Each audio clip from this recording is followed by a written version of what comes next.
So, a couple months ago, I released a video that is simplifying the UofT admission categories for the Arts and Sciences program that focus more on Rotman Commerce, Computer Science, and Life Science. But in this video, we're going to focus on the second half of the Arts and Science admission categories, which include Humanities, Social Sciences, and Physical and Mathematical Sciences. Also, Happy New Year! So right now, I'm actually filming this video on January 1st, 2021. So far, it's a pretty good year. And I do wish you all a great and amazing 2021. Hopefully it's a better year than 2020. And we're leaving all of that behind us. So based on that introduction, we are going to focus on social sciences, humanities, and physical and mathematical sciences. Those are arts and science admission categories here at the University of Toronto. I am going into, first of all, humanities. I know a lot of students who are in the humanities admission category and they really love it. If you are interested in, for example, cinema studies or art history, linguistics, medieval studies, music, things like that, Spanish as well. If you're interested in one of these programs, you may want to consider applying for the humanities admission stream. So once again, just going over the things that you need to know.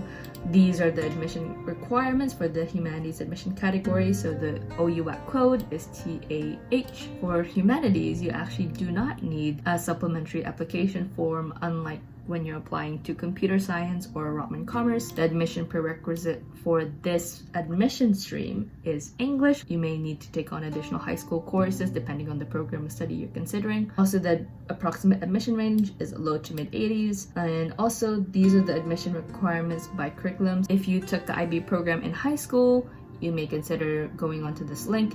It is listed in the humanities admission requirements, and also it is listed in most of the admission requirements in the other programs as well. For this IB website, it actually lists the required subjects and also your minimum range for admission for the total number of points that you get from your diploma, and also the predicted score that is required for you, and also the recommended minimum range for required high school subjects. So if you took Math IB in high school, it may be able to satisfy Math and Physical Sciences, Life Sciences, Computer Sciences, and Rotman Commerce. So Math Applications and Interpretations SL will not be able to satisfy it. So these IB math courses may be able to satisfy the calculus prereqs for those admission streams. Going back to the humanities admission category, I want to restate. So you may need to take additional specific high school courses in order to satisfy some of the requirements in your choice of program of study. Most students in their first year will take general courses, and then in your second year, that's where you kind of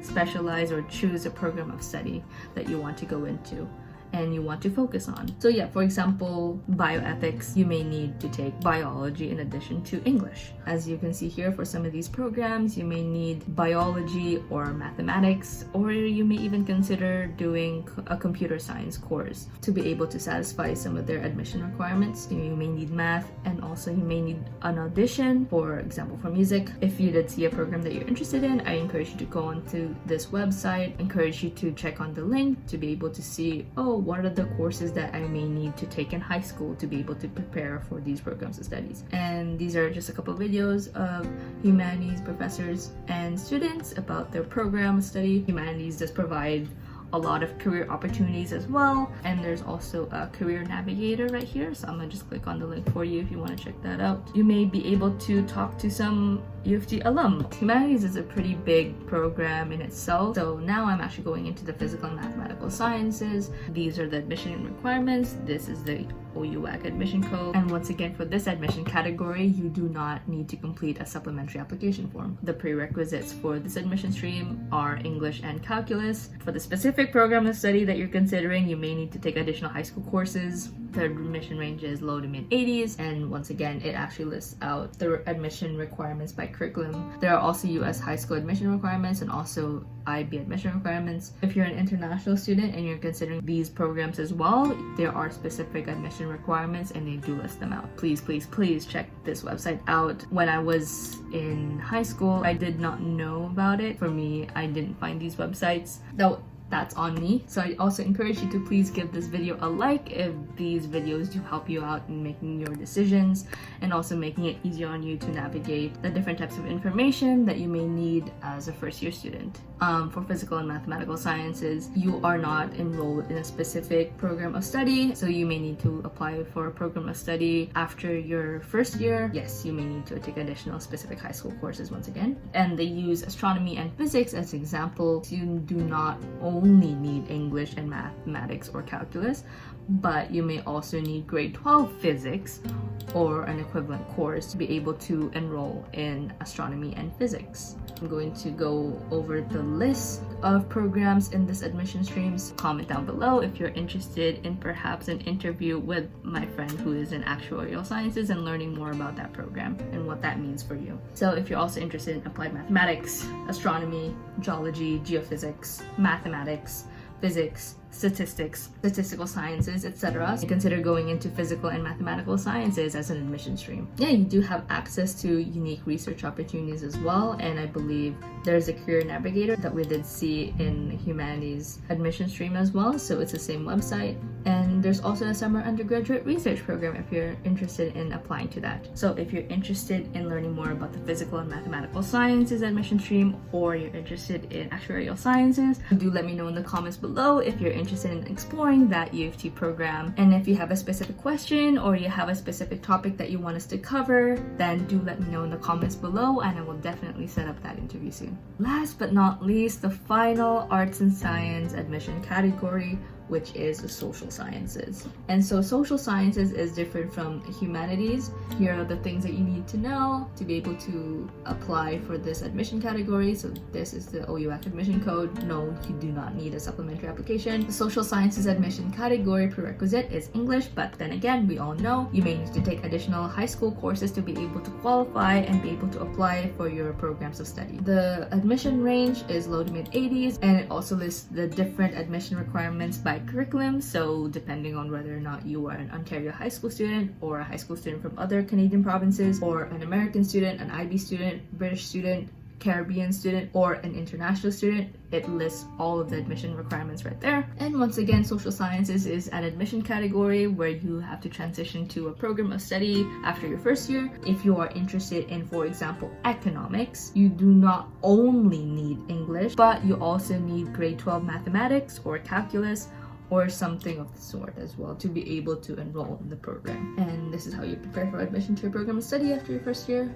And this is a complete list of programs under the social sciences admission stream. And so if you want to go into African studies, American studies, anthropology, archaeology, Canadian studies, Caribbean studies, environmental economics, environmental ethics, sociology, South Asian studies, women and gender studies, which is actually under New College, etc. Some of these programs, there is psychology under humanities and there's also psychology under life science. Are they the same? No, they're not, because obviously there are different areas in psychology. One of them is geared towards the scientific part and the other is geared towards something different. There's so different programs depending on what you're interested in. There's so many programs in the University of Toronto that you may go into. Let's just say you are a student who was accepted into the social sciences admission stream, and then after your first year you wanted to consider health studies as a major. You can also consider programs in other admission categories except Rotman Commerce, and you can definitely just mix and match. That's it. Your degree is what you make out of it, literally. I want to repeat that. Your degree and your undergraduate experience is what you make out of it. So let's just say you are a social sciences student and you wanted to consider doing a health studies major for your second year, but you also want to choose another major. You can also choose from the other admission categories as well, except for Rotman Commerce. You cannot choose a program under Rotman Commerce. I can actually be a student doing a health studies major under the social sciences admission category, and I can also be an immunology major under the life sciences admission stream. You can definitely mix and match all these programs. I was actually looking into different programs and I was actually interested in doing a specialist in health and disease and a major in cinema studies at one point. After taking a sociology course after first year, I was also considering doing health and disease specialist with a sociology major. So just because you're a life science student, you don't have to just stick to completing life science courses. You can actually pursue other interests that you may have have. It does depend on your grades and the grades that you get during your first year, and also the courses that are required to be able to apply into those programs. Again, you're free to do whatever you want in terms of your program. But one thing that I do want to mention is that please check the registrar, check the registrar, check the registrar, check the registrar to see if the combination that you want to pursue is approved. So there is a registrar for each college depending on the college that you choose. I'm in New College and we do have a New College registrar. There's also an Arts and Sciences registrar. So if you do have any additional questions or any concerns, I do refer you to the registrar and also the recruitment officers. They definitely know more than I do. For this video, I do want you to get a sense of what you can do with your admission streams and also what you can do with your programs. I was feeling lost when I was in high school. I just didn't know what we could do and what I can do with my degree, what being a student at UofT just looked like. Through these videos, I want to be able to help you out in making your decisions in regards to your undergraduate career. I do encourage you to connect with the Faculty of Arts and Sciences if you have any questions, or the registrar. So Arts and Sciences does have a recruitment team. They have a lot of recruitment officers. You can book a video chat, you can also reach them by phone, by email, so they're definitely accessible. So if this video was very helpful for you, please like this video and also subscribe to the channel for more content, and also hit that notification bell to be the first to view my next videos. I wish you all the best and I wish you a very, very happy 2021. Also, good luck with your New Year's resolutions, everyone. Take care, stay safe, but most importantly, stay groovy. Catch y'all later.